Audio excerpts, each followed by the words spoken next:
Ano? Nagpapasama ka sa amin na maghunting ng mga aswang? Sa Gimaras? Ganun na nga.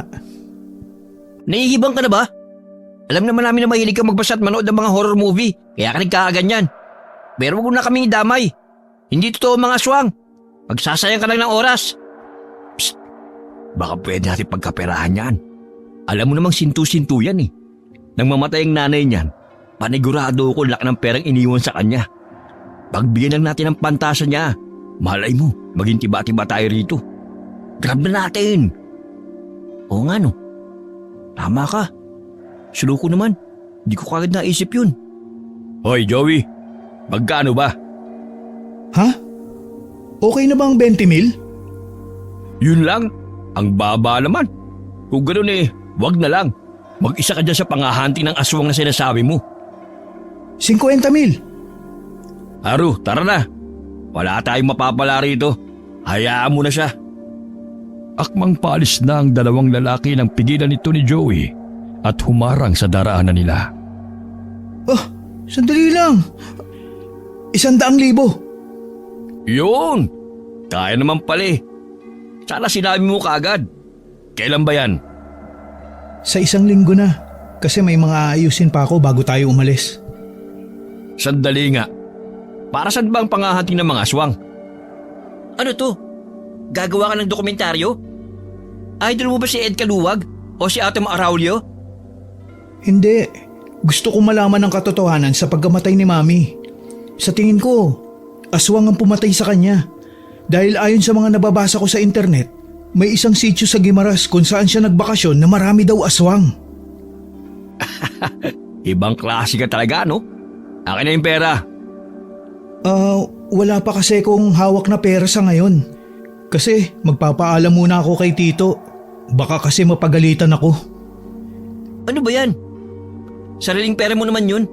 Bakit magpapaalam ko pa sa tito mo? Syempre, siya na ang tumayong magulang ko. Kaya dapat magpaalam ako sa kanya bago maglabas ng ganong kalaking halaga. Saka yun na lang kasi natira sa akin mula sa pera ni Mami. Dahil ang malaking porsyento ay napunta sa kanya. Dahil siya naman ang mamamahala sa negosyo namin. Iabot mo sa akin ang card mo. Pakisabi na rin ang password. Ano? Bakit? Di pa ako nakakapagdesisyon. Pangako, ibibigay ko to sa inyo. Ano na lang, magsasabi lang muna ako kay Tito. Nang matapos magsalita si Joey, bigla niyang naramdaman ang malakas na suntok ni Romy sa kanyang pisngi. Nawalan siya ng balanse at natumba sa sahig. Napasinghap siya at dinama ang pagtulo ng dugo mula sa kanyang ilong. Agad na umupo si Romy sa tabi niya at hinigit ang kanyang kwelyo na nagdulot ng matinding pagkagulat kay Joey. Alam mo ba, kung hindi dahil sa amin, mag-isa ka ngayon. Wala kang mga barkada. Wala magtatanggol sa'yo sa pambubuli ni na Enzo. At wala kang kasama ng mga panahon na nagdadalamhati ka sa pagkamatay ng mami mo. Alam mo kasi, kung wala kami, wala makikipagkaibigan sa'yo. Sinong gusto sumama sa isang tao mahina na nga ang utak, lampa pa, at may pagkakulang-kulang? Isipin mo nga, paano ka na kung wala kami? Saglit, ibibigay ko na. Yan! Good boy! Anong password? Monteroso 13. Yung apelyido ng pamilya namin tapos petsa ng aking birthday. Magaling! Ibibigay mo din naman pala eh. Ang dami mo pang sinasabi. Kukunin na namin ang laman nito ha. Pagkatapos, magkita tayo sa 1 linggo para makapaghanting na tayo ng mga aswang. Tayo na Haru. May pangtoma na tayo mamaya. Ginulo ni Romy ang buhok ni Joey bago siya nilampasan kasunod si Haru. Wala nang nagawa si Joey kundi ang magtiis sa pagtrato ng dalawa sa kanya dahil mas importante para sa kanya ang malaman ng katotohanan tungkol sa pagkamatay ng kanyang ina. Gusto niyang makamit ang hustisya para sa nangyari. Masyado kasing biglaan ang pangyayari. Nagbabakasyon lamang ang kanyang ina at bigla na lamang itong natagpo ang patay na may sugat sa tiyan at malaking hiwa sa leeg. Sa tingin ni Joey, Sina Romy at Haru na lamang ang pwedeng malapitan. Hindi niya kayang harapin ang sitwasyon ng mag-isa. Wala kasi siyang ibang kaibigan kundi ang dalawang ito. Mula pa noong elementarya, wala nang ibang gustong makipagkaibigan sa kanya dahil sa kanyang mga kahinaan. Kaya kahit alam niyang pineperahan lamang siya ng mga ito, sumasama pa rin siya sa kanila upang hindi maramdaman ang lungkot ng kanyang pag-iisa na pinagdaraanan sa mahabang panahon. Kinagabihan, habang naghahanap siya sa internet ng impormasyon tungkol sa mga pangontra laban sa aswang, biglang pumasok si RJ sa kanyang kwarto na parang nagmamadali. Tito, ano po yun? Nasaan ang card mo? Bakit po, Tito? Nakatago po. Nakatago? Bakit hindi mo ilabas? Gusto ko makita. Bakit po ba gusto niyong makita, Tito? Siguro kaya hindi mo mailabas dahil wala sa yung card mo. Tito, ang totoo po kasi niyan. Pinagamit mo na naman kina Haru at Romy yung card mo, no? Ganun nga po, Tito. Magpapaliwanag po ako. Ay, may dahilan po ako kung bakit ko ibinigay sa kanila ang card. Joey, hindi ba sabi ng mami mo, layuan mo ng mga taong yun dahil ginagamit ka lamang nila? Yang pera na ibinigay sa'yo ng mami mo, kung saan lang nila gagamitin yun. Sa mga bisyo at pagsusugal nila. Alam mo naman na hindi tunay na kaibigan ang turing nila sa'yo. Kaya dapat, hindi ka na sumasama sa kanila. Tito, gusto ko lang naman magpasama sa kanila. Dahil aalamin ko kung ano ang totoong nangyari sa pagkamatay ni Mami. Sa tingin ko, hindi lang siya basta nahulog sa bangin. At napatusokan siya sa matalim na sanga ng puno. Baka pinatay siya at hindi lang basta tao ang pumatay sa kanya, kundi mga aswang. Nabasa ko kasi sa internet na sa lugar kung saan kayo nagbakasyon, marami daw aswang at binibiktima nila ang mga dayong katulad ninyo. Joey, itigil mo na yung ilusyon mo. Masyado ka na kasing invested sa pagbabasa at panonood ng mga katatakutan. Pinag-aralan ng medical legal ang katawan ng mami mo. At ang lumabas sa autopsy, aksidente nangyari sa kanya. Walang kakaibang sign o bakas na nagpapatunay na may kakaibang nilalang na nanakit sa kanya. Hindi totoo ang mga aswang na yan, kaya malabo ang iniisip mo. Pero Tito, sigurado po ako. Paano po kung totoo yung hinala ko at pinatay nga ng mga aswang si Mami? Alam kong hindi ko na makukuha ang hustisya para sa kanya. Pero sana ay malaman ko ang totoong nangyari sa kanya. Iho, alam kong hindi ka pa nakaka-move on sa pagkamatay ng mami mo. Naiintindihan kita at naghahanap ko ng ibang masisisi para mabawasan ang sakit na nararamdaman mo. Pero kailangan mo magpakatatag. Kailangan mong lumaban. Ayaw ng mami mo na nakikitang nagkakaganyan ka. Hindi siya matutuwa sigurado. Sa ngayon mag-focus ka na lang sa pag-aaral mo at lumayo ka sa mga tambay na yun. Bawiin mo na rin sa kanilang card mo. Opo, Tito. Susundin ko po ang mga sinabi ninyo. Tandaan mo rin to, Joey, na ako lamang ang pwede makilabang sa pera niyo ng mami mo. Dahil ako ang kanyang asawa at ako rin ang nakatuwang niya sa pagpapalaki sa'yo. Napakurap si Joey sa sinabi ng Tito RJ niya. Sa isip niya, wala itong pinagkaiba kay Romy. Simula nang mamatay ang mami niya, parang nasilaw ito sa yaman ng kanilang pamilya na naiwan sa pangangalaga nito. Napansin ni Joey ang mga pagbabago sa ugali ni RJ. At sa kabila ng lahat ng ito, pakiramdam niya ay wala siyang kontrol sa mga nangyayari. Alam niyang mahina siya at tila wala siyang laban sa sitwasyon. Samantala, naisipan niyang tawagan si Romy. Agad naman itong sumagot sa tawag niya.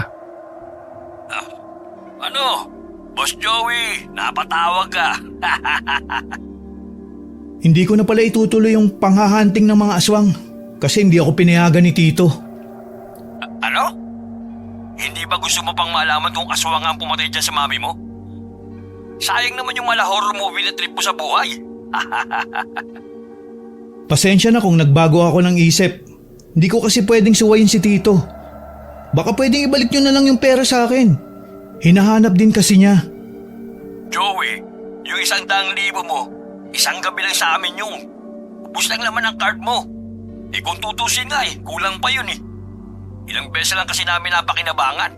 Kaya kung aatras ka sa panghahati ng aswang na pinaplano mo, di ikaw din ang lugi. Hindi ka naman namin pipilitin kung ayaw mo na Pero yung pera, hindi mo na mababawi sa amin. Okay, sige. Ituloy na natin ang paghahunting ng mga aswang. Gagawan ko na lang ng paraan para makalusot to kay Tito. Good! Hola, sige na. End mo na itong tawag. May mga babae kaming parating. I-entertain pa namin. Sayang din to. Agad na pinatay ni Joey ang tawag ni Romy at napabuntong hininga siya ng malalim. Nanghihinayang siya sa perang nawala, pero determinado siyang ituloy ang plano niya. Kailangan niyang makatakas kay RJ. Makalipas ang 1 linggo, handa na si Joey. Nakumpleto na niya ang mga kailangan, pati na ang mga pangontra sa aswang na pinag-aralan niya sa internet. Nagawa niyang makatakas ng hindi napapansin ni RJ. Nagkita-kita sila ni Haru at Romy sa isang tambakan. Ang van ng kanyang ina ang gagamitin nila at namangha ang dalawa sa kagandahan at gara ng sasakyan. Aba! Ayos sa mga pakulo mo, Joey. Ang gara ng sasakyan natin ngayon.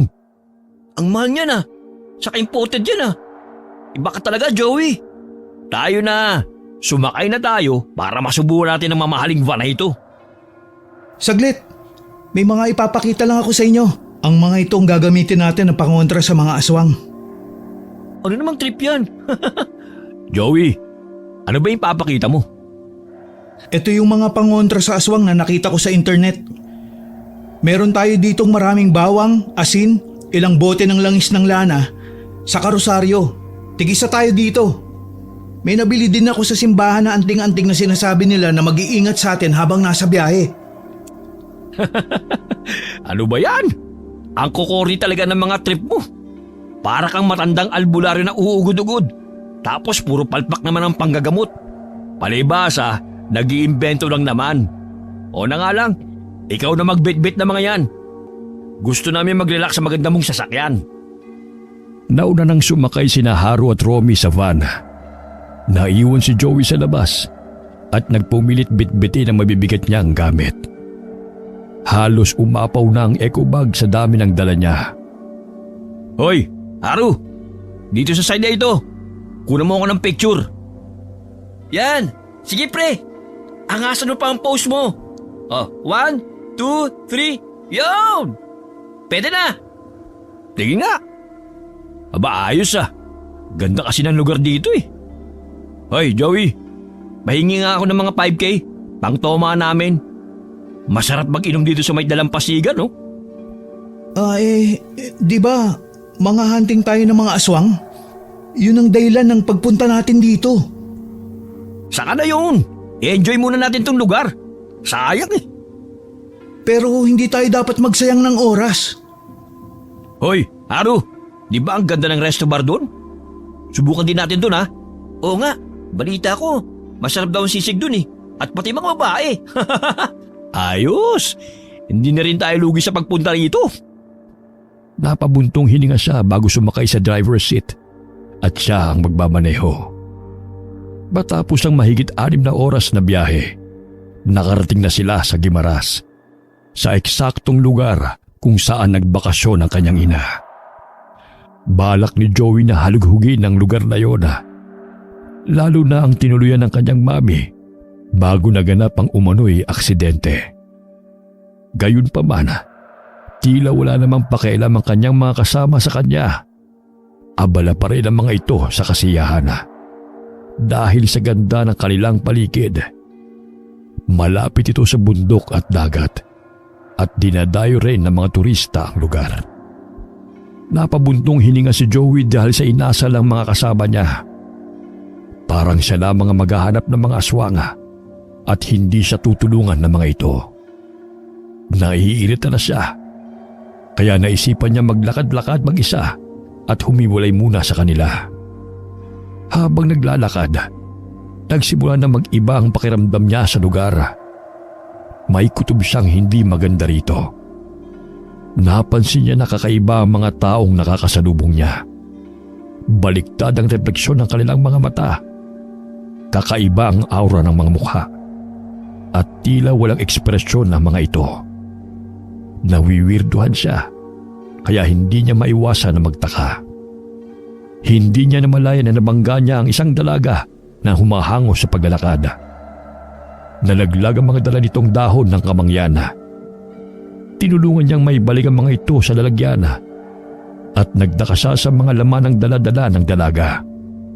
Mga kakaibang bato at buto ng hayop ang nakita niya. Pasensya ka na, miss. Hindi ko sinasadya. Ayos lang, hindi naman ako nasaktan. Ang hirap nga lang simutin nitong mga dala ko. Pasensya na talaga. Teka nga, hindi ka taga rito, no? Paano mo nalaman? Aba, malamang ngayon lang kita nakita.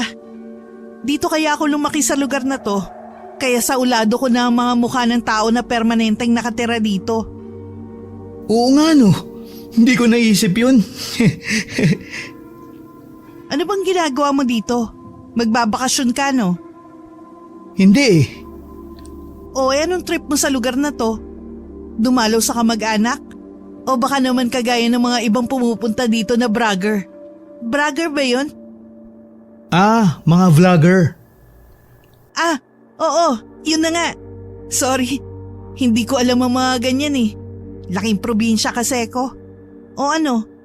Anong dahilan mo at natripan mong pumunta sa lugar na to? Gusto ko kasing malaman kung totoo ba talagang may aswang dito sa Guimaras. At kung sila ba ang pumatay sa mami ko.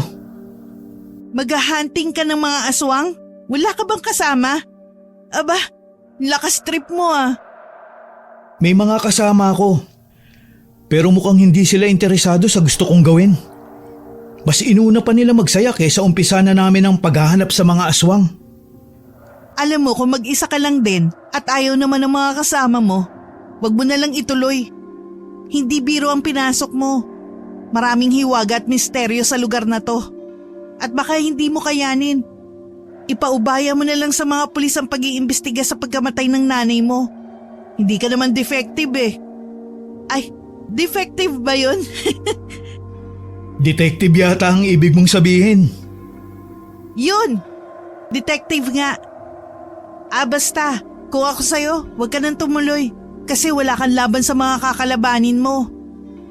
Sa bagay, mahirap nga kung nag-iisa ako.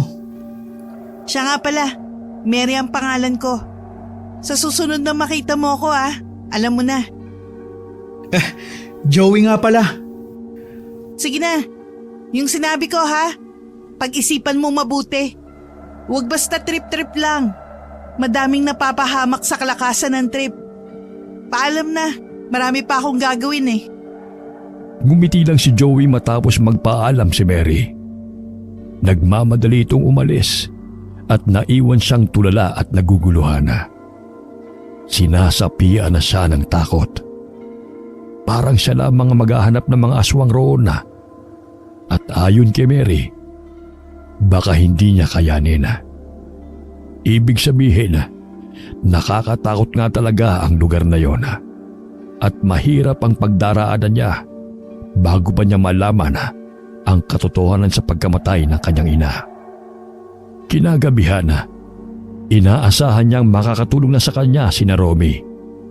Pero nag-inom ang mga ito sa resto bar at lasing na lasing nang umuwi sa cottage nila. Hoy, Haru! Abot mo nga sa akin yung tissue dyan sa dulo. O ito pare, lakas ang tama ng Black Label pre. Mahina ka pala eh. Sabi mo 5 bote ang kaya mo. Tingnan mo nga sarili mo ngayon. Mahiya ka naman. 2 bote pa nga lang iniinom mo eh. Nagtatawag ka na ng uwak. Ay, bakit ba kasi kayo nagpakalasing? Di naman yan ang pinunta natin dito eh. Maghahunting tayo ng mga aswang. Bukas na yan. May bukas pa naman eh. Dapat nag-uumpisa na tayo eh. Yun lang naman ang rason kung bakit isinama ko kayo rito. Ang kulit mo. Ang ingay-ingay mo pa. Pwede bang pahulasin mo muna kami? Lasing kami oh. Kung hindi ka makapaghintay, mag-isa ka maghunting ng aswang. Saka isa pa, sinamahan ka lang namin dito. Bahala ka na sa ilusyon mong yan. Sige, matulog na kayo dyan. Lalabas lang ako.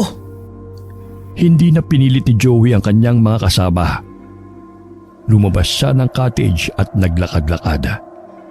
Nagmamasid sa paligid. Napansin niyang sarado na ang mga bahay at wala ng taong naglalakad sa labas.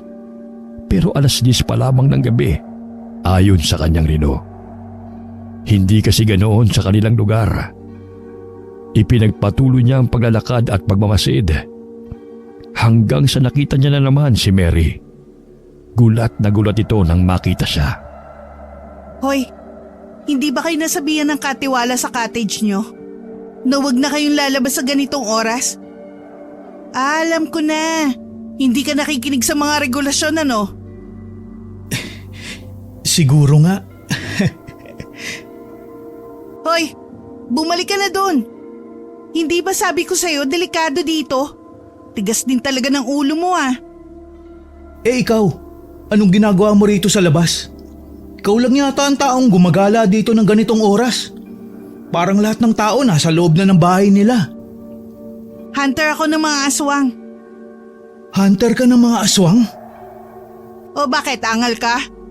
Maliit akong babae. Pero magaling ako makipaglaban. Ikaw ba? Hindi ko naman ikinukumpara ang sarili ko sa'yo. Sa tingin ko nga, mas malakas ka pa kaysa sa akin. Teka, narinig mo yun? Narinig ni Joey ang isang malakas na sigaw mula sa di kalayuan. Sigaw ito ng isang tao na parabang nasasaktan. Bigla siyang hinila ni Mary at dinala sa pinanggagalingan ng sigaw. Pagdating doon, nakita niya ang isang lalaki na puno ng sugat ang katawan. Halos lumuwa na ang mata nito. Sumusuka ito ng dugo at may malaking hiwa sa leeg. Agad na pinulusuhan ni Mary ang lalaki at bigla itong napailing. Wala na bang pulso? Patay na. Nakatirik na rin ang mata. Wala na tong pag-asa. Sino kayang may masamang loob na gumawa sa kanya niyan? Sino pa? E di ang wakwak. Wakwak? Isang uri ng aswang na nagiging ibon sa gabi at lumilipad tapos dinadagit niya ang kanyang mga bibiktimahin. Ngayon ko lang nalaman na may ganun palang klase ng nilalang. Baka ito na ang pumatay kay Mami. Joey, umalis na tayo dito. Parating na sila. Ganun ba? Sige. Narinig ni Joey ang malakas na pagpagaspas ng pakpak na tila palapit ng palapit sa kinaroroonan nila ni Mary. Agad siyang hinila ng kasama niya. Nang lumingon siya, nakita niya ang isang napakalaking itim na ibon na may malaking bunganga. Ang mga pakpak nito ay marahas ang pagpagaspas. Nagliliwanag din ang dalawang mga mata nito at parang nagliliyab na apoy. Ang bibig nito ay nakanganga at puno ng matutulis ng ngipin. Ito ay naglalabas ng isang amoy na parang nabubulok na laman. Payat at hubog puno ang katawan na natatakpan ng mga itim na balahibo na mukhang magaspanga. Kung hindi sila nakatakbo ng mabilis, tiyak na dadagitin sila nito. Nang makakita si Mary ng malaking puno, itinulak siya nito sa likod at pinagtago. Uy Mary, hindi ka ba magtatago? Bakit ka lumalabas ng puno? Hindi ba sabi ko sa'yo, hunter ako ng mga aswang? Lalabanan ko yung wakwak dahil sigurado kung hindi niya tayo tatantanan. Sigurado ka bang kaya mong makipaglaban sa aswang? Oo naman. Tinawag pa akong hunter ng aswang kung hindi. Hindi ba? Tumango na lang si Joey sa sinabi ni Mary. Paglabas niya mula sa likod ng puno, may kinuha itong lambat at dali-daling inihagi sa aswang na agad na nagpumiglas ng tumamang bagay na yon sa katawan nito. Sinaraduhan naman ito ng huli para matiyak na hindi makalabas ang nilalang. Sa kabila ng lahat ng ito, mas malakas ang wakwak. Ang mga kuko nito ay biglang nagdingning at gumawa ng isang mapulang liwanag. Pagkuway sinimulan nitong sunugin ng lambat. Sa isang iglap, bigla itong napunit at ang wakwak ay nakalaya. Bago ito tumakbo papunta kay Mary, pumagaspas ang pakpak nito ng napakalakas. At ito ay nakaipo ng isang hangin na naging isang maliit na ipo-ipo. Yun ay nagsimulang umikot sa paligid ni Mary. At ang lakas nito ay nagsimulang hilahin ng babae patungo sa aswang. Sinubukan itong labanan ng hangin, pero masyado itong malakas. Kaya natumba na lamang siya sa lupa. Nakita ni Joey na akmang dadakmay na ng wakwak ang dalaga gamit ang mahaba nitong kuko. Kaya tumayo si Joey at kumuha ng kahoy para tulungan siya. Pero mas alisto si Mary. Hinugot niya ang isang tila espadang buto ng hayop at inihampas sa aswang. Tumama ito sa ulo, kaya napahiyaw ang wakwak sa sakit at napatras. Hinampas pa ito ni Mary ng ilang beses sa ulo, sikmura, saka sa tadyang. Hindi naman ito makapanlaban dahil nakukuryente ito sa bawat tama ng espada. Kusa na lamang ng hina ang katawan ng nilalang at bumagsak sa lupa. Pero hindi pa nakontento si Mary. May kinuha siyang bote mula sa dala niyang bag at ang laman nito ay pulbura. Ang pulbos na ito ay gawa sa mga dinikdik na bawang at asin. Ibinukan niya ang malaking bibig ng aswang at inilagay ang pulbura roon. Umalingaw-ngaw ang malakas na palahaw at nakita ni Joey na nangisa ito at unti-unti nang nasunog hanggang maging abo. Pumunta si Mary sa kinaroroonan ni Joey. Hinila siya nito at sabay silang tumakbo palayo sa lugar na yon. Tumigil sila sa tabi ng dalampasigan at naupo sa buhangin dahil sa sobrang pagod. Ang galing mo! Sana may mga pangontra din ako na katulad ng ginamit mo kanina para mapatay ko yung wakwak. Nahirapan nga ako eh. Alam mo kasi, ang mga wakwak, may kakayahan silang manipulahin ng mga element, kagaya ng hangin at apoy. Nakita ko nga kanina ang ginawa niya. Ang mabuti pa umalis na tayo dito. Ikaw bumalik ka na sa cottage mo tapos ako, uuwi na sa amin. Teka, saglit lang. Gusto kong sumama sa'yo sa panghahunting ng mga aswang. Gusto kong malaman kung sino ba talaga ang pumatay sa mami ko. Kung ganun isasama kita pero sa isang kondisyon. Anong kondisyon? Tulungan mo ko maghanap sa nawawalang bato ng kidlat. Yun kasi ang pinaniniwalaang lulupig sa mga wakwak.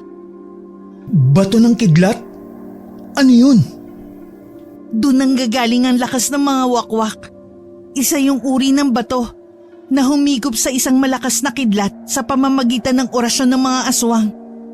Sinasabi nila na napakalakas nun at kapag inilagay yun sa poste na nasa pusod ng gubat, magwawakas na ang lahi ng mga wakwak dahil mawawala na ang kapangyarihan nun kapag nasa taas. Sige, tutulungan kitang hanapin ang bato ng kidlat. Basta tulungan mo rin akong tuklasin ang katotohanan sa pagkamatay ng mami ko. Inabot ni Mary ang kanyang kamay kay Joey at agad naman siyang nakipagkamay bilang tanda ng kanilang kasunduan. Natuwa siya sa mga oras na yon dahil kahit hindi maaasahan sina Haru at Robbie, nakakilala siya ng bagong tao na makakasama niya sa kanyang plano. Pakiramdam niya ay swerte siya dahil si Mary ay may kaalaman tungkol sa mga aswang at isang hunter na sanay sa pakikipaglaban. Nagpalipas sila ng gabi sa pagkukwentuhan habang nakaupo sa dalampasigan. Habang nagkukwentuhan, hindi nila namalayan na nakatulog na pala sila. Nakasandal sa punong malapit sa kanilang kinauupuan. Kinabukasan, nakiusap si Joey kay Mary na ipapakilala niya ito kina Romy at Haru. Pumayag si Mary at sumama siya kay Joey patungo sa cottage na kanilang tinutuluyan. Habang naglalakad, ikinuwento ni Joey kay Mary ang kanilang pagkakaibigan at kung paano niya napapayag sina Romy at Haru na sumama sa kanya sa pangangaso ng mga aswang. Naiintindihan na ng dalaga kung bakit mag-isa lamang siya sa misyon na yon. Matapos ang mga ilang minutong paglalakad, ay nakarating na rin sila sa cottage. Nakasara ang pinto nito kaya kumatok si Joey. Nang bumukas ang pinto, bumungad ang mga mukha ni Haru at Romy. Mukhang bagong gising pa ang mga ito at parang wala pa sa wisyo. Oh, ano Joey? Bakit ngayon ka lang umuwi? Nakarami ka na ba ng nahunting na aswang? Uy, wow! May chicks na kasama! Hindi naman pala aswang gusto mahunting kundi babae. Sino ba yung kasama mo? Si Mary. Hunter siya ng mga aswang. Hunter ng mga aswang? Yang malit na babae na yan? Sus! Hoy, Mary. Bakit mo naman pinatulan tong kaibigan namin sa kahibangan niya? Hindi katulad si Mary nang iniisip nyo. Balahura naman pala ang ugali nitong mga barkada ni Joey. Ang papangit naman. Hoy, babae. Ano sinasabi mo? Bumubulong-bulong ka pa dyan ha? Wala. Sabi ko nagugutom na ako. Hindi niyo ba ako pakakainin pagkatapos kong iligtas at samahan tong kaibigan niyo kagabi? Matigas kang babae ka. Bakit mo kami inuutusan? Sino ka ba? Nakita ni Joey na pinanlisikan lang ng mata ni Mary si Romy. Bahagya siyang napatawa dahil tila ba nakahanap ng katapat ang lalaking ito. Pagkatapos may kinuhang kwintas si Mary mula sa bulsa ng kanyang pantalona at itinutok ito sa mukha ni Haru. Hoy! Lalaking mataba na maitim at mukhang maasim. Sundin mo ang sasabihin ko. Ipagtimpla mo ako ng kape.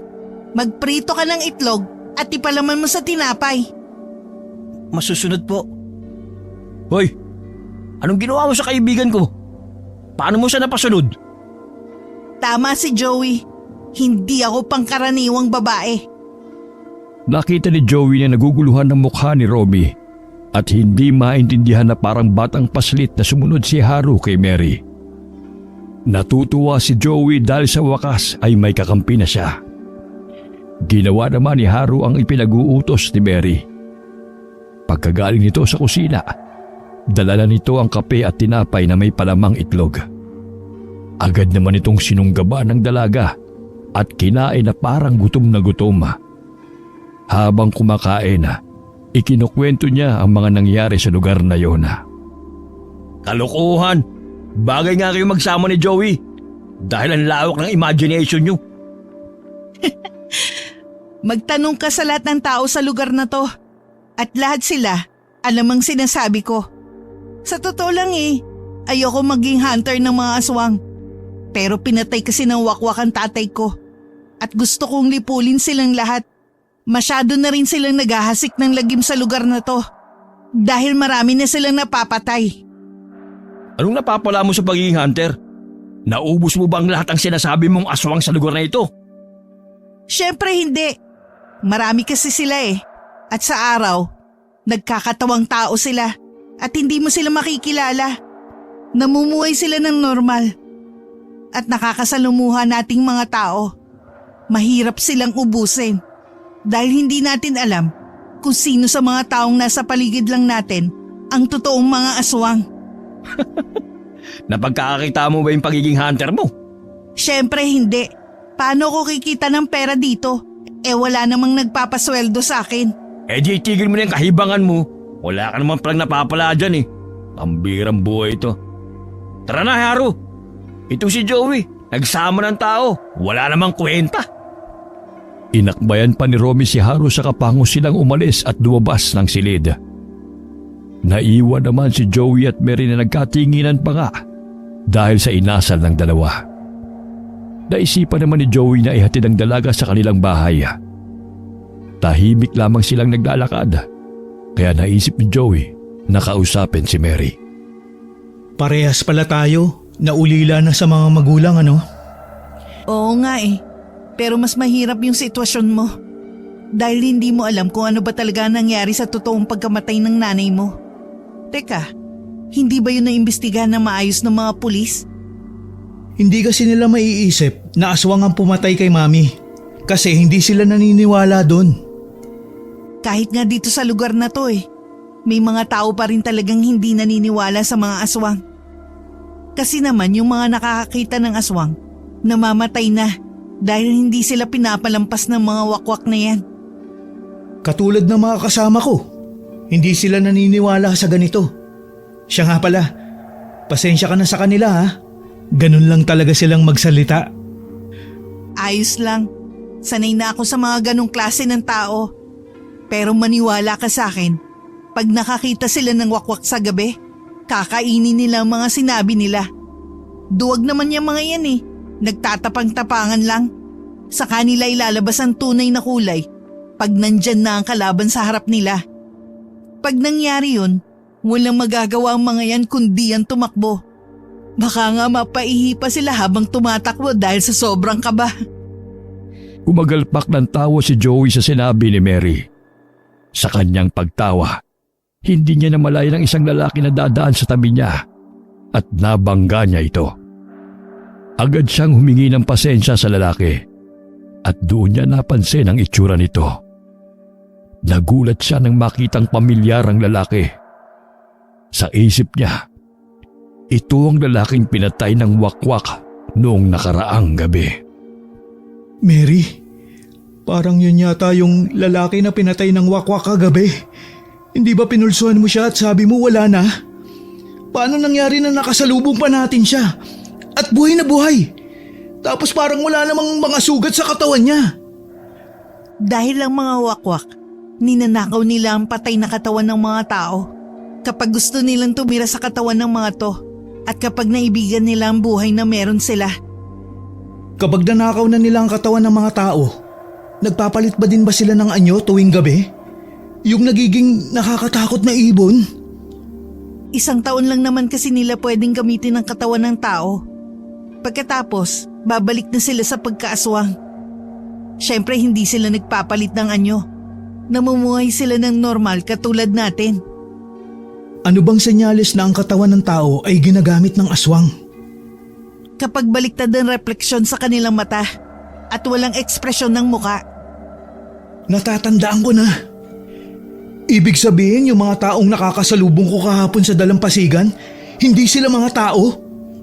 Pero teka, anong kaibahan nila sa mga totoong aswang? Sabi ko nga kanina, mahirap malaman kung ang nakakasalamuhan natin sa lugar na to, tao o aswang. Dahil yung mga totoong aswang na nagpapalit ng anyo sa gabi, katulad din ng mga tao ang pisikal na itsura nila at walang kakaiba. Pero may palatandaan ako para malaman kung ang kaharap ko ay aswang. Kapag may amoy sila na parang nabubulok na karne. Ganun pala yun. Lahat ba ng napapatay na tao ay ginagamit nila ang katawan? Merong hindi, katulad ng mami mo. Kasi marahil may nakakita agad sa bangkay niya, kaya hindi nagalaw ng aswang. Tuwing 3:00 lang kasi na madaling araw nagaganap ang ritual para magamit ang katawan ng tao. Yung mga taong ginamit ng aswang ang katawan, magugulat na lang ang mga taong nasa paligid nila dahil may nagbago sa ugali nila o sa ekspresyon ng mukha. Oo, ganun na nga yun. Alam ko na. Simula ngayon, oobserbahan ko ang galaw at kilos ng mga tao dito para malaman ko kung sino ang aking kalaban. Tama yan. Siya nga pala, dito na ang bahay ko ah. Mag-iingat ka sa pagbalik sa cottage nyo. Sige, salamat sa paalala. Nakangiti si Joey nang magpaalam kay Mary. Sa kanyang isip, alam na niya kung saan patungo ang kanyang misyon. Naglakad siya sa mga matataong lugar. Maingat na inoobserbahan ang bawat taong nakakasalamuha niya. Habang tumitingin siya sa paligid, unti-unti niyang napapatunayan ang sinabi ni Mary. Hindi lahat ng tao sa lugar na ito ay tunay na tao. May mga nilalang na nagpapanggap sa anyo ng tao. Sa mga nadidiskubre niya, lalo siyang nakukumbinsi na ang kanyang ina ay pinatay nga ng isang aswang. 11:00 na ng gabi pero abala pa rin si Joey sa paghahanap ng impormasyon sa internet. Gusto niyang bumuo ng plano para malaman kung totoong aswang ang pumatay sa kanyang ina at gusto rin niyang malaman kung paano malulupig ang mga ito. Nasa kalagitnaan siya ng kanyang pag-iisip nang biglang lumapit si Romy sa kanya. Pahinging 2K.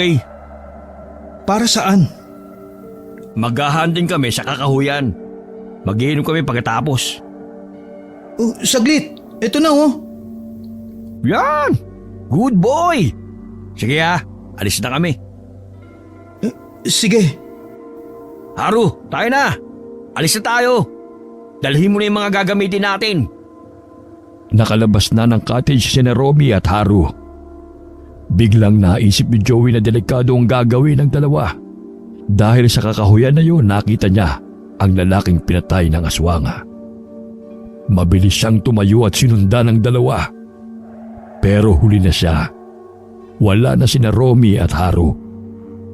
Naglakad-lakad si Joey at luminga-linga sa paligid.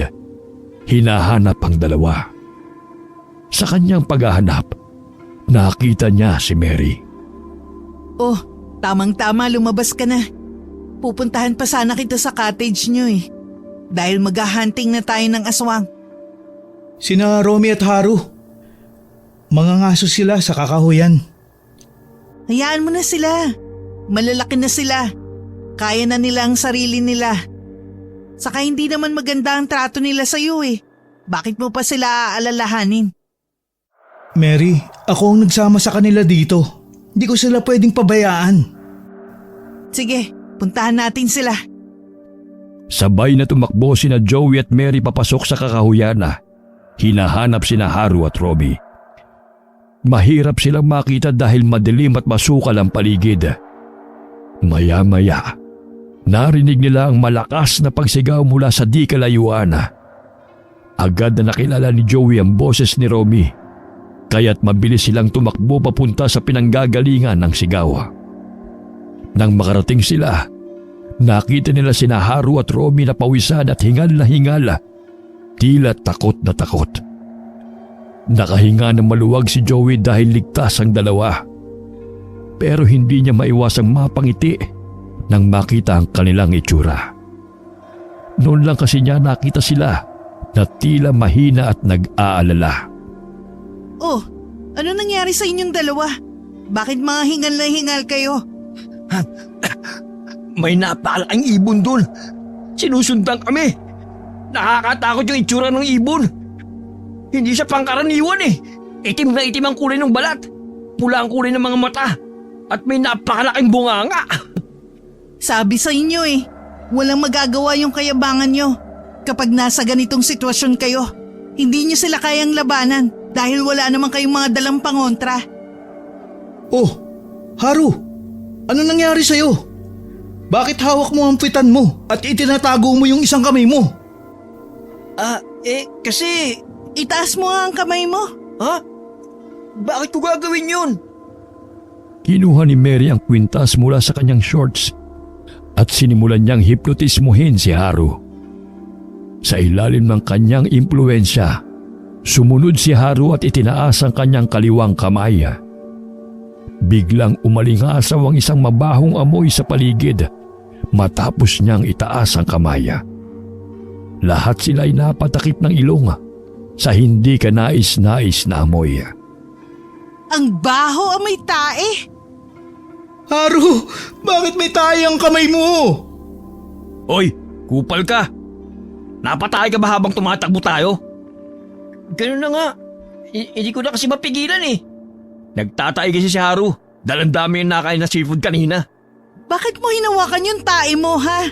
Pwede mo namang hayaan na lang pumatak yan sa lupa habang tumatakbo kayo. Ibinato ko doon sa ibon yung tae ko. Baka sakaling may taboy ko siya palayo sa amin kapag nabahuan. Ang bastos naman ng ginamit mong pangontra sa aswang. Tae talaga? Bakit? Effective naman di ba? Tignan mo nga. Hindi kami hinabol ng ibon dahil sa ginawa ko. At nakarating kami dito ng ligtas. Oo na. Ang lakas ng tama mo. Daig mo pang nakadroga. Teka, Anong sabi mo? Aswang? Ibig sabihin, aswang yung ibon na nakita namin? Hindi, wala yun. Prank lang namin yun sa inyo. Oo, aswang yun nakita nyo. Nakakita na ba kayo ng ganong klaseng ibon sa buong buhay ninyo? Di ba hindi pa? O edi naniniwala na kayo na totoo nga ang mga aswang? Grabe, totoo pala talaga ang mga aswang. Ayaw nyo pang maniwala nung una. Teka, naririnig niyo ba yun? Napakalakas ng pagpagaspas.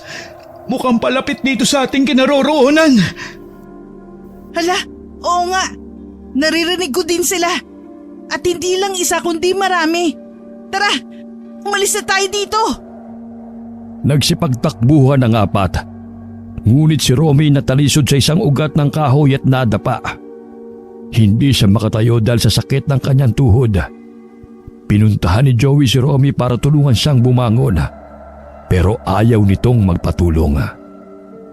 Biglang lumitaw ang malaking ibon at akmang dadagitin si Romy. Agad na sumalpok si Joey at itinulak si Romy palayo. Bumagsak ang ibon sa katawan ni Joey at kinagat ang kanyang leeg. Kinuha ni Mary ang pulbura mula sa kanyang bag at isinaboy sa aswang. Kaagad naman itong nanghina. Inalalaya ni Mary ang sugatang si Joey, habang tinulungan naman ni Haru si Romy na makatayo. Bago sila tumakbo, dinukot ni Mary ang isang bote mula sa kanyang bag at isinaboy sa mga aswang ang mga laman nitong maliliit na bato. Nagsibagsakan ang mga ito sa lupa at nanghina. Kaya nagkaroon sila ng pagkakataon para makalayo. Humanap sila ng ligtas na lugar para gamutin ang mga sugat. Habang ginagamot ni Mary ang leeg ni Joey, napansin niyang nakatulala lang si Romy sa kanya. Tila hindi makapaniwala na niligtas siya ni Joey mula sa ibon. Nagulat ang lahat nang biglang lumapit si Romy. Hinubad nito ang kanyang suot na kamiseta at iniabot kay Mary. Joey, huwag ka matutulog. Malaki ang sugat mo sa leeg. Baka hindi ka na magising. Inumin mo tong mapait na serpentina para manatili kang gising. Tapos papahiran ko ng kamariya at yerba buena ang sugat mo. Buti na lang nakapagdala ko ng mga to. Napakabait naman ito. Kailangan mong tiisin ang pait niyan para gumaling ka. Itatapal ko naman sa iyo ang mga pinigang halamang gamot. Guys, talasan yung pandinig nyo. Parating na sila. Hindi pa masyadong naaampat ang dugo sa sugat ni Joey. Itong damit ko, gamitin mo to para ibenda sa leeg ni Joey. Seryoso ka ba? Ano ba? Huwag ka na mag-isip ng kung ano pa. Kunin mo na lang to tapos itapal mo sa sugat niya. Wala na tayong oras, pakiusap. Sige, akin na nga yan. Hoy, hindi ako nagiging mabait sa'yo, Joey ha. Ginagawa ko lang kung anong tama. Umakbay ka sa akin. Aalalayan na kita sa paglalakad. Ano? Ano? Umakbay ka na. Bilisan na natin kumilos. Itinulak ni Romy si Mary palayo at mabilis na itinayo si Joey at inalalaya na. Hindi naman makapaniwala si Joey sa ginawa nito. Agad silang tumakbo at naghanap ng ligtas na lugar para magtago. Nang makarating sila sa isang ligtas na lugar, kinuha ni Mary ang dalawang malalaking bote mula sa kanyang baga. Sa loob ng mga bote ay may mga bato na pangontra sa mga aswanga. Iniabot niya mga ito kina Joey at Romy. Ano ito, Mary? Para saan ba ang batong ito? Anong gagawin namin dito? Ang tawag dyan, bola ng kamangyan. Gawa yan sa dahon ng kamangyan. Tapos dinikdik ng pino. Nilagyan ng langis ng lana at inurasyonan. Ang aswang na matatamaan yan, nakukuryente at natutumba. Seryoso ka ba? Hindi ako nakikipagbiruan. Ito naman ang para sa'yo, Haru. Teka, ito yung kwintas na madalas mong ginagamit sa akin ah. Yan naman ang kwintas na may nakalagay na mutya ng dagat. Kung epektibo sa'yo to, mas malakas ang epekto niyan sa mga aswang. Kapag itinapat mo yan sa kanilang mata, mahihilo sila at maiistatwa. Tapos hindi na makakagalaw. Bahala ka na din kung anong teknik ang gagawin mo para malabanan mo ang mga aswang. Sige, Ito naman ang gagamitin ko. Espada ng apoy. Espada to na nagkaroon ng kapangyarihan sa pamamagitan ng orasyon sa apoy. At kapag natamaan ng katawan ng aswang, manghihina sila at mamamatay. Hinugot ni Mary ang isang malaking espada na nakasuksok sa kanyang salawal. Nagliwanag ang espada at nagulat ang lahat. Lumabas sila sa kanilang pinagtataguan para harapin ang mga wakwak at makipaglaban. Kahit na nanghihina sina Romy at Joey, sumama pa rin sila sa pagkipaglaban. Sa isang iglap, nagsidatingan ng malaking pulutong ng mga wakwak.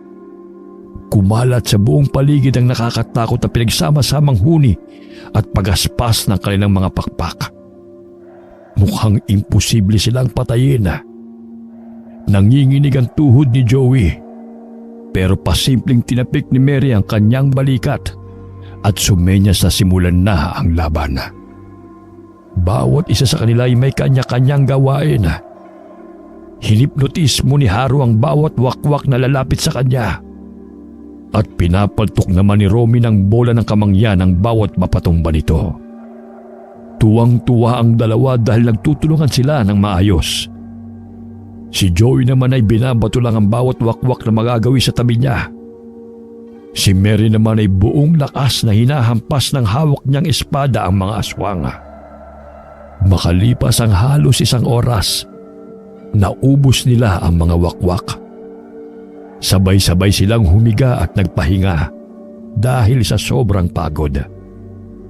Maya-maya lang, inaya na sila ni Mary na pumunta sa bahay nito dahil malapit na lamang naman yun. Pagdating doon, agad silang binigyan ni Mary ng tubig. Habang nakaupo, kinakabaka pa ni Joey ang sugat sa kanyang leeg. Naalala niya ang malaking hiwa sa leeg ng kanyang ina at ng patay na lalaki sa kakahuyan. Leeg din ang unang kinagat sa kanya ng aswanga. Naisipan niyang itanong kay Mary ang tungkol doon. Mary, anong unang parte ng katawan ng kinakagat ng mga wakwak kapag sasalakay nila ang mga tao? Leeg. Kasi naniniwala sila na mas maganda ang daloy ng dugo doon kaysa sa ibang parte ng katawan. Ibig sabihin, kumpirmado na nga na ang mga aswang ang pumatay kay Mami. Paano mo naman nasabi? Dahil may malaking hiwa sa leeg ang bangkay ni Mami. Kagaya nung sa akin at dun sa lalaking nakita natin sa kakahuyan. Joey, magkasama na tayo sa laban na to. Uubusin natin ang lahi ng mga aswang para makamit ng mga magulang natin ng hustisya. makikitulong na rin kami ni Haru. Ito naman ang dahilan kung bakit kami isinama ni Joey dito eh. E di ayos, mas maraming magkakakampi at magkakatulong. Mas madaling mapagtatagumpayan to. Nagkasundo ang apat na maging hunter ng mga aswanga. Nanatili sila sa bahay ni Mary kung saan sinanay sila ng dalaga para maging malakas at matapang na mga hunter. Itinuro ni Mary ng isa-isa ang mga pangontra sa aswanga at matagumpay nilang natutunan ang lahat. Naging handa na sila para makipaglaban sa mga aswanga. Si Joey naman ay naguguluhan dahil tila nagbago ang pakikitungo sa kanya ni Romy. Hindi na siya binubuli nito at maging si Haru ay naging mabait na rin sa kanya. Ito ay nangyari simula nang iligtas ni Joey si Romy nang muntik na itong kagatin ng aswanga. Isang gabi, handa na sila para makipaglaban. Sabay-sabay na lumabas ang apat. Naglalakad sa kalsada na tila ba puno ng kumpiyansa sa sarili at handa na sa kanilang misyon bilang hunter ng mga aswanga. Pumunta sila sa dalampasigan kung saan maraming tao at turista.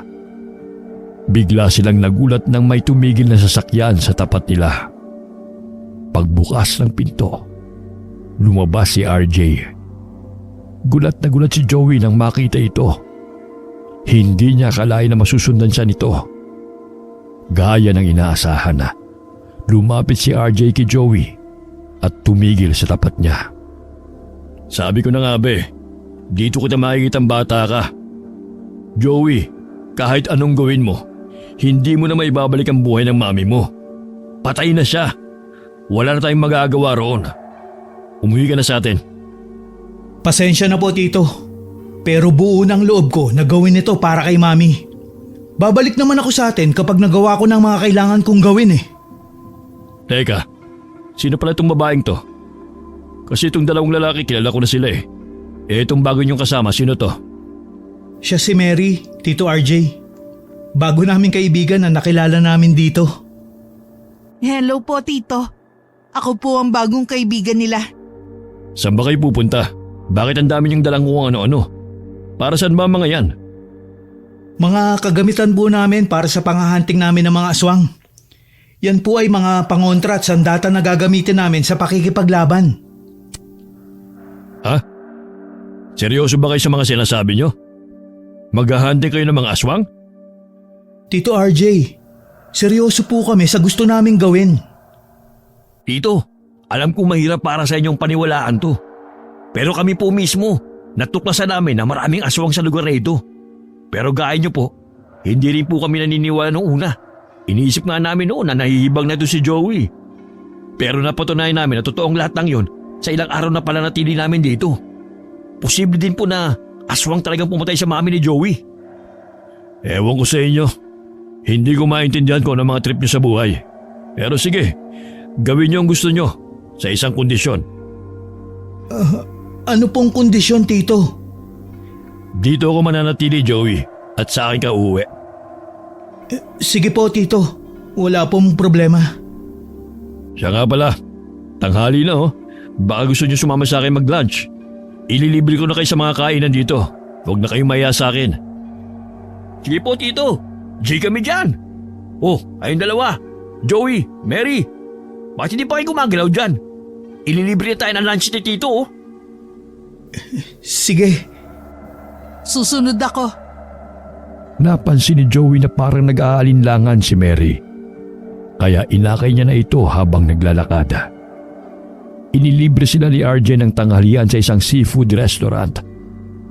Habang kumakain sila, napansin ni Joey na parang inoobserbahan ni Mary si RJ. At tila hindi magandang impresyon nito sa lalaki.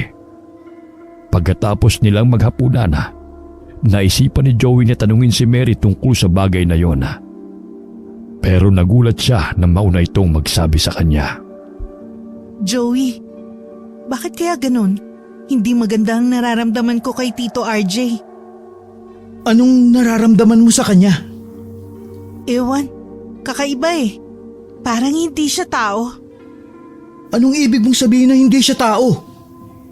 Iniisip mo ba na si Tito ay isa ding aswang? May kakaiba sa kanya, Joey. Pero ikaw na ang nagsabi, di ba? Kapag ginagamit ng aswang ang katawan ng tao, baliktad ang refleksyon ng kanilang mata, saka walang ekspresyon ng kanilang muka. Hindi naman ganun si Tito. Yun nga nakakapagtaka eh. Nararamdaman kong may kakaiba sa kanya. Pero wala akong makita sa pisikal na itsura niya. Mary, alam kong nag-aalala ka sa posibilidad na aswang si Tito. Pero malabong mangyari yun dahil hindi naman siya dito sa Gimaras nakatira. Saka ayoko siyang paghinalaan dahil asawa siya ni Mami. Noong panahon na iniwan ako ni Daddy, siya na ang tumayong ama sa akin. Joey, naiintindihan ko. Pero malakas ang pakiramdam ko. Sana mag-obserba ka pa rin. At huwag mong isawalang bahala ang posibilidad na hindi tao ang tito mo.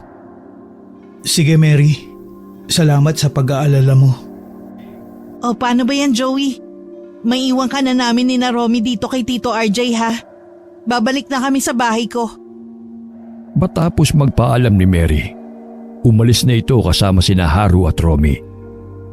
Tinampik pa ni Romy ang balikat ni Joey bago sila tuluyang umalis. Naiwan si Joey sa tinutuluyan ng kanyang Tito RJ. Nakaramdam siya ng pagdududa dahil sa sinabi ni Mary sa kanya. Naisipan ni Joey na puntahan si Mary. Nagulat siya nang lumabas siya ng kanyang kwarto at biglang nakasalubong si RJ. Iba ang aura ng mukha nito at napatras si Joey dahil unti-unting lumalapit ang lalaki sa kanya. Saan mo balak pumunta, ha? Kina Mary po, Tito. Magpapaalam naman po ako sa inyo. Nagkakamali ka kung akala mo'y papayagan kita maghunting ng mga aswang. Dahil simula ngayon, susundin mo ang lahat ng mga sasabihin ko. At ikaw ay magiging alipin ko sa lahat ng bagay. Tito, bakit niyo po ginagawa to? Hindi niyo naman po ito ginagawa sa akin dati, hindi ba? Joey, makinig ka sa akin. Susundin mo ang mga gusto ko o papatayin ko ang mga kaibigan mo. Ano po ba yung gusto niyo, Tito? Gusto kong itigil mo na ang paghahanap ng katotohanan tungkol sa pagkamatay ng mami mo. At gusto kong buksan mo ang cellphone niya para sa akin. Nakatitiyak ako na ikaw lang ang makakapagbukas nito. Tito, hindi ko pwedeng gawin yan. Alam kong patay na siya, pero ayoko pa rin gumawa ng mga bagay na pwedeng ikasakit ng damdamin niya. Saka yung cellphone ni Mami, hindi ko yan pwedeng ipagkatiwala sa iba dahil dyan nakalagay ang access sa mga pera at ari-arian niya. Kahit pa kayo na asawa niya ay hindi pwedeng malaman ang tungkol dun. E di alam mo na kung anong mangyayari kung ganon. Tito, wag niyo pong gawin to, please. Maawa po kayo sa akin, kay Mami, at sa mga kaibigan ko. Nagulat si Joey sa sunod na ginawa ng kanyang tito RJ.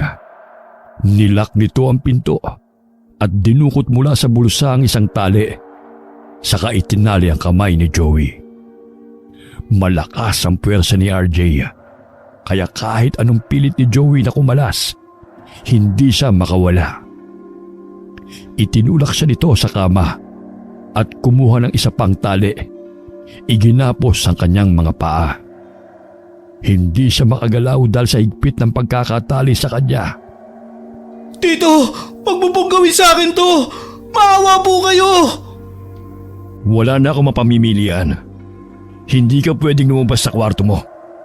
At hindi ka na maghahunting ng mga aswang. Ngayong gabing ding ito, wala ka nang magagawa.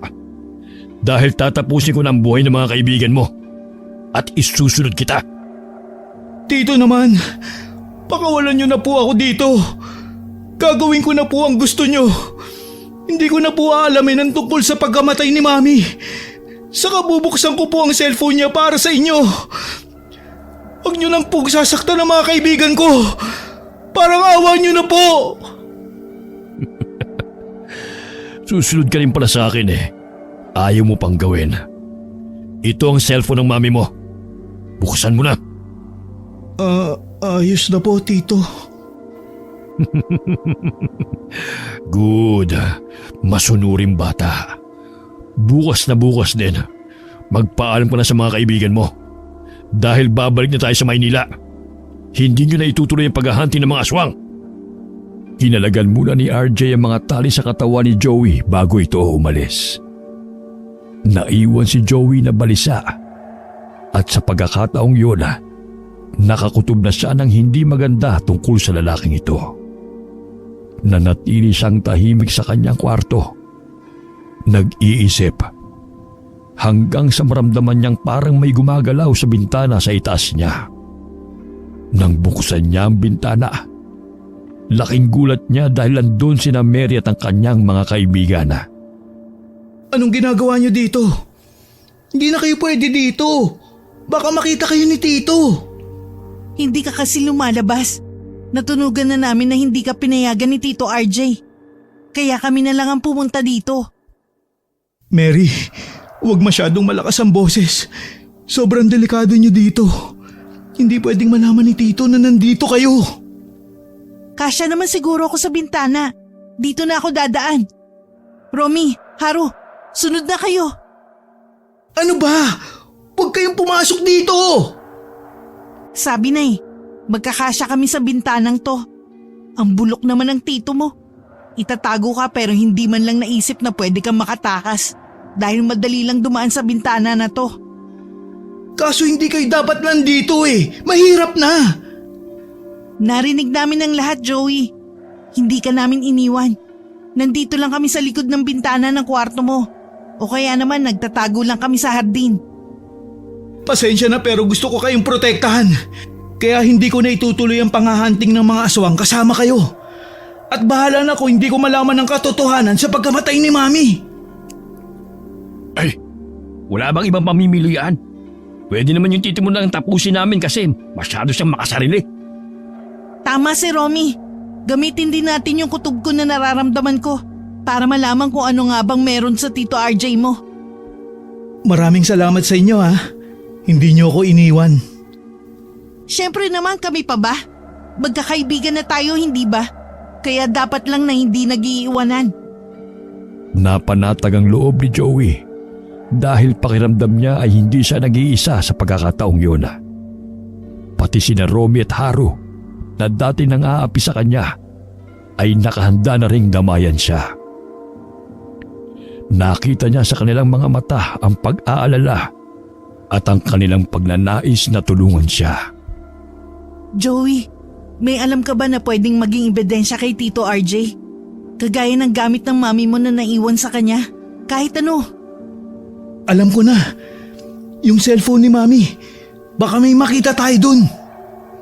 Alam mo ba kung nasan si Tito RJ ngayon, Joey? Baka nasa kwarto niya at nagpapahinga. Gabi na din kasi. Makinig ka sa akin. Ganito ang gawin mo. Silipin mo siya sa kwarto niya. Tapos tignan mo kung tulog na o gising pa siya.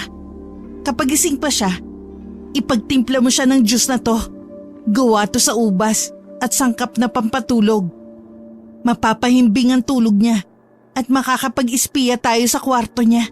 Pag nagawa mo na yun at nakatulog na siya, sumenyas ka sa amin at sasamahan ka naming hanapin ng cellphone ng mami mo.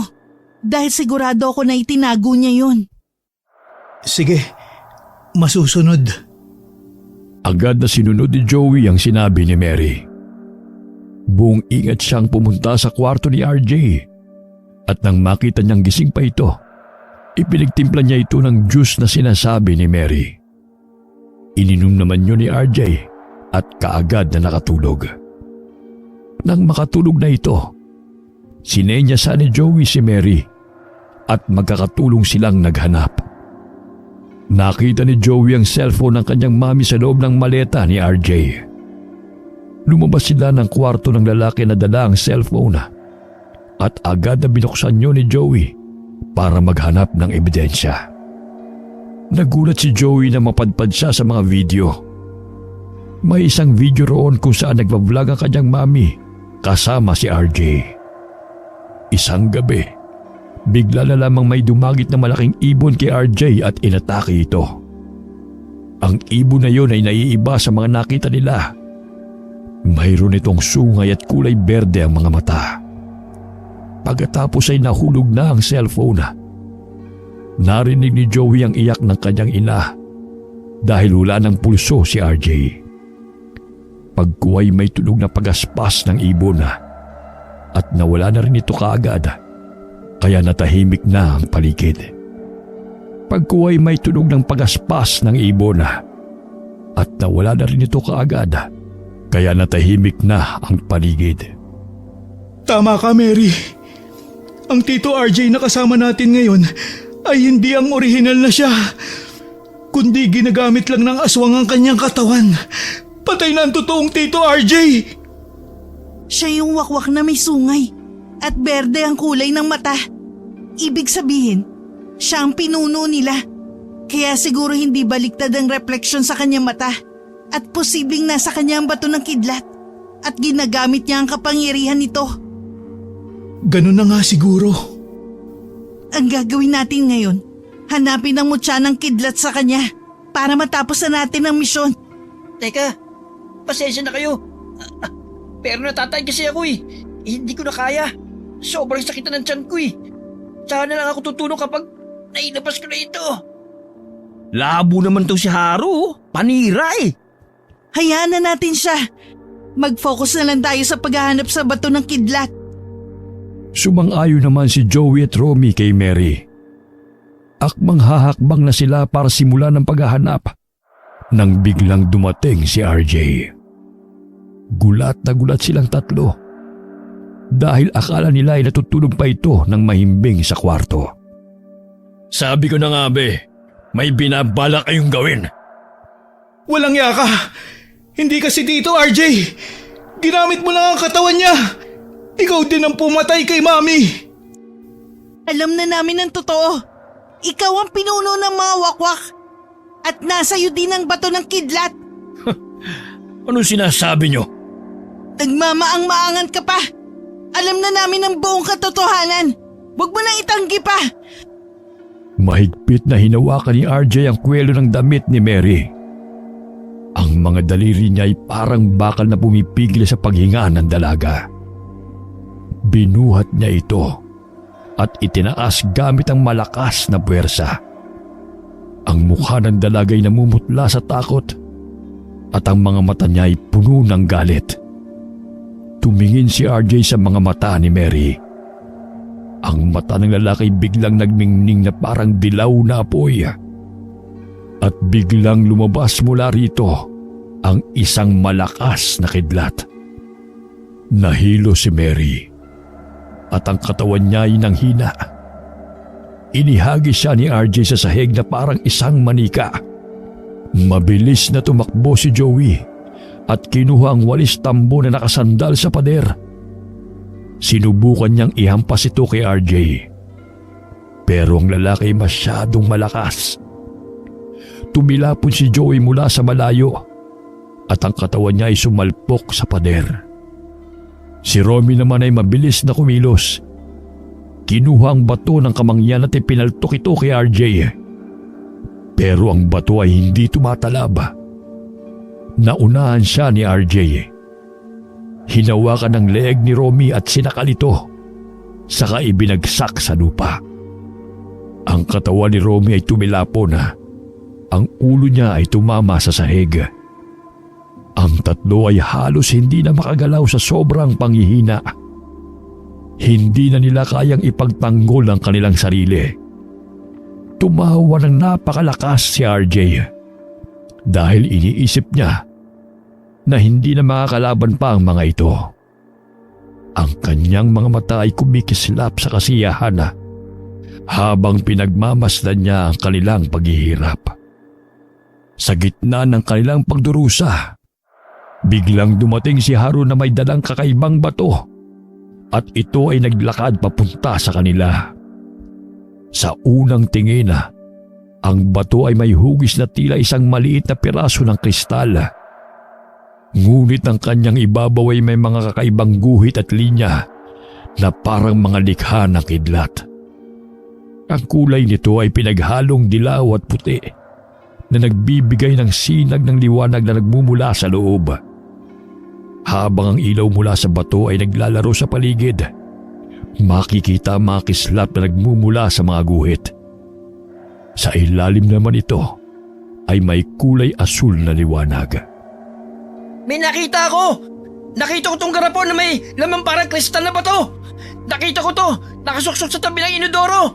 Yan! Yan ang bato ng kidlat! Ano? Ibalik mo sa akin yan! Agad na inihagis ni Haru ang garapon kay Mary na mabilis na nakakilos kaya't agad niyang nasalo. Sinubukan itong agawin ni RJ kay Mary. Ngunit sa liksi ni Mary, mabilis siyang umiwas at ipinasa ang bato ng kidlat kay Romy. Si Romy nagmamadaling nakatakbo palabas.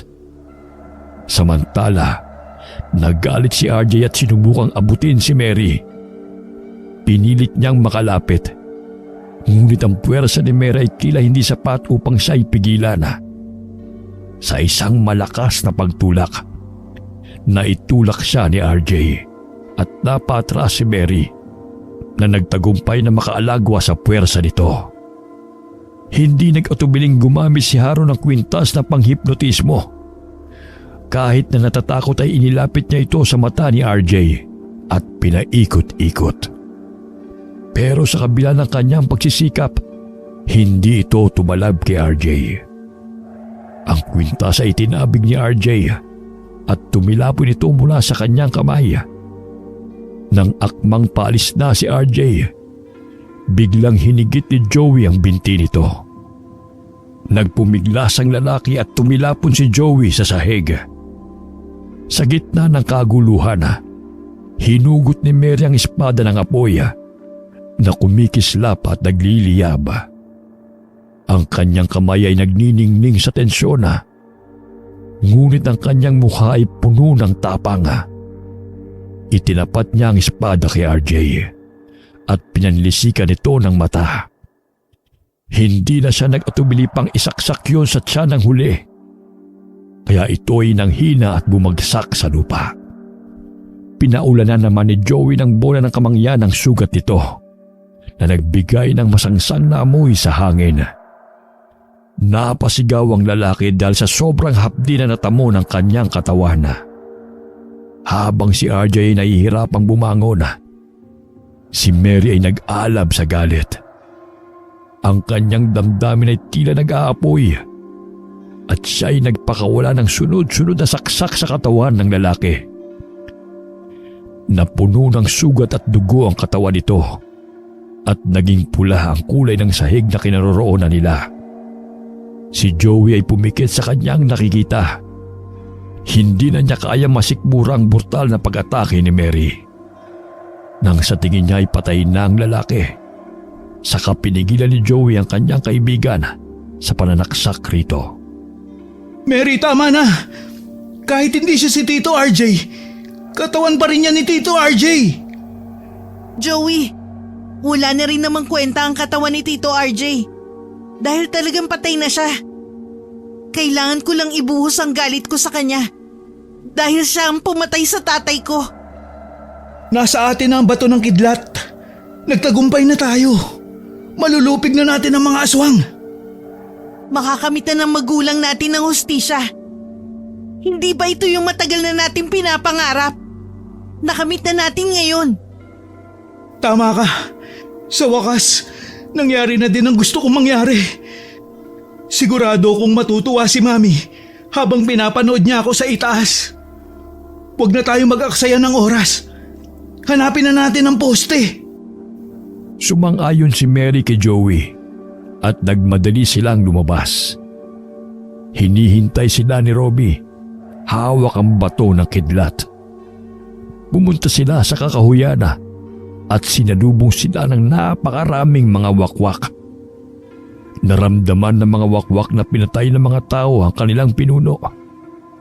Magkakakonekta kasi ang puso ng mga ito, kaya't sumasakit ang napakatindi ang kanilang dibdib kapag namamatay ang kanilang pinuno. Naglakad ang grupo sa kakahuyan. Ang mga wakwak ay nakapalibot sa kanila. Nanginginig ang mga kamay ni Mary, ngunit pinilit niyang manatiling kalmado. Inihanda naman ni Joey ang sarili. Nag-isip naman ng paraan si Romy upang mapagaan ang sitwasyon. Handa nang sumugod ang mga wakwak at nagtipo ng grupo para labanan ang mga ito. Naramdaman ang tensyon sa hangin nang pumagaspas ang kanilang mga pakpak at bumuo ng isang malaking ipo-ipo. Sinikap ng apat na hindi matangay ng hangin at ibinalansi nila ang kanilang katawan. Pinagtulong-tulungan naman ng grupo na lupigin ang mga ito gamit ang iba't ibang pangontra na dala nila. Si Romy at Joey ay mabilis na naghanap ng tamang posisyon.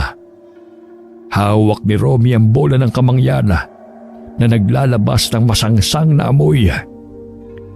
Mas malakas ang kapangyarihan nito kumpara sa dati. Pinili niyang itapon ito sa gitna ng mga wakwak. Nang tumama ang bato sa lupa, naglabas ito ng makapal na usok na nagdulot ng pagkagambala. Ang mga aswang ay nagsipag-atrasan at hindi makakita dahil sa kapal ng usok. Habang naguguluhan ng mga wakwak, inihanda ni Joey ang kanyang pangontra. Kumuha siya ng isa pang bola ng kamangyana at itinapon ito sa grupo ng wakwak na malapit sa kanya. Muling umusok at nagdulot ng mas malakas na amoy na nagpalala sa kanilang pagkagambala. Samantalang si Haru ay hindi nagpatinag. Hawak ang panghipnotismong kwintas Nag-focus siya sa mga lumalapit sa kanya na wakwak. Mas malakas na rin ang kapangyarihan nito dahil naglalabas ito ng tila isang bahagharing ilaw na nakakasilaw. Dahan-dahan niyang iniangat ang kwintas at sinimulang iikot ito sa hangin. Ang mga wakwak na malapit sa kanya ay tila nahuhumaling sa kislap at unti-unting nawala sa katinuan. Ngunit hindi niya ito nakayang gawin sa lahat. May ibang wakwak na patuloy na lumalapit at sa gitna ng kaguluhan, si Mary ay nagpasalang kumilos. Hawak ang espada ng apoy. Gumamit siya ng lakas at ipinakita ang kanyang tapang. Tumayo siya sa harap ng grupo at sa isang mabilis na galaw, itinaas ang espada. Ang apoy mula sa talim ay nagliyab at ang mga wakwak na malapit sa kanya ay nabigla sa liwanag at init. Sa isang matibay na pagkilos, pinalo ni Mary ang espada sa lupa. Naglabas ito ng malalakas na alon ng apoy na nagpagalaw sa mga wakwak. Ang mga ito ay napilitang umatras. Ang ilan ay nasunog sa init ng apoy, habang ang iba ay nag-aalangan ng lumapit. Nagpatuloy ang labanan. Ang grupo ay nagtulungan sa bawat hakbang, habang si Romy at Joey ay patuloy na nagtatapon ng bato ng kamangyan. Si Haru ay nagpatuloy sa kanyang paghihipnotismo. Si Mary naman ay nakikipaglaban. Ang kanyang espada ay nagbigay ng lakas sa kanilang grupo. Sa kabila ng takot at galit ng mga wakwak, unti-unti nilang napapansin na ang kanilang mga pagsisikap ay nagbubunga ng magandang resulta. Ang mga wakwak na umaatake sa kanila ay unti-unting naubos. Pero alam nila na marami pa ang mga ito. Hinanap nila ang poste at natuntun ito sa pusod ng gubat. Iniabot ni Mary ang bato na kidlat kay Joey at ang mga mata niya ay punong-puno ng determinasyon. Bakit mo to inaabot sa akin, Mary? Dahil ikaw ang bituin ng grupo natin. Kung hindi dahil sa'yo, hindi tayo mabubuo at hindi natin makakamit ang tagumpay natin ngayon. Pero ikaw ang nagturo sa amin. Tinuruan mo kami na maging mahusay na hunter ng mga aswang. Ikaw din ang inspirasyon ko kung bakit ako tumapang. Gawin mo to para sa hustisyang kailangan ng mami mo. Sigurado akong bibilib din siya sa katapangan mo. Sige, gagawin ko to para kay mami. Kinuha ni Joey ang bato ng kidlat mula kay Mary. Pagkatapos ay umakit siya sa poste at inilagay ito sa taas. Pagkababa niya, tumakbo silang apat ng mabilis at nagtago. Biglang dumagundong ang malakas na kulog at kumidlat ng napakalakas. Biglang nalaglag ang mga wakwak na lumilipad at nagkalat ang mga abo nito sa paligid. Simula ng gabing yun, nagtapos ang lahi ng mga aswang sa Guimaras. Kinabukasan, nagpaalam na si Joey kay Mary dahil babalik na sila sa Maynila para ipagpatuloy ang pag-aaral. Nangako naman sila kay Mary na bibisita pa rin paminsan-minsan.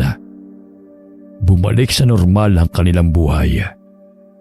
Sina Romy at Haru ay nagpatuloy ang magandang pakikitungo kay Joey. Si Mary naman ay bumalik sa lugar na tinitirhan ng kanyang ina at nagtuloy na din sa pag-aaral. Nakamit na nila ang hustisya sa pagkamatay ng kanilang mga magulang at wala na ring aswang na gumagambala sa Guimaras.